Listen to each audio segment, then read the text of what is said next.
China और America के बीच में ट्रेड वॉर थमने का नाम ही नहीं ले रहा है। जब ट्रंप ने चाइना पर लगाए गए टैरिफ को 20% बढ़ाकर 145% कर दिया, तो वही चाइना ने भी अमेरिकी सामानों पर 125% का टैरिफ लगा दिया। और चाइना का ये मानना है कि उनके देश के एक्सपोर्ट को जो नुकसान हो रहा है उसकी भरपाई करने के लिए वो अपने देश के लोगों को ज्यादा मनी स्पेंड करने के लिए एनकरेज करेंगे।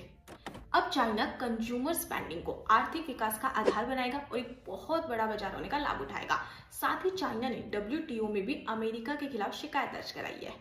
जब दुनिया की दो सबसे बड़ी आर्थिक महाशक्तियां आपस में टकरा रही हैं, तो इसका इफेक्ट हमें ग्लोबली भी देखने को मिलेगा।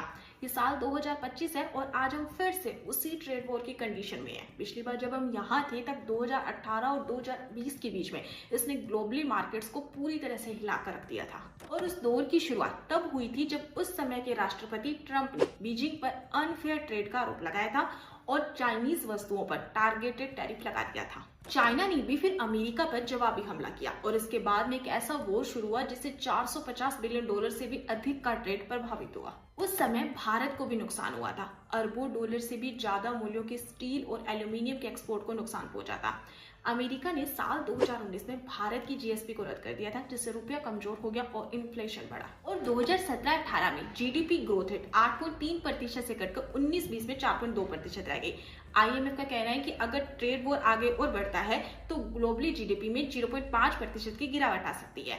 अब आप ना मुझे कमेंट सेक्शन में बताना कि चाइना और अमेरिका के बीच में ये ट्रेड वॉर हमें कब तक और देखने को मिलेगा।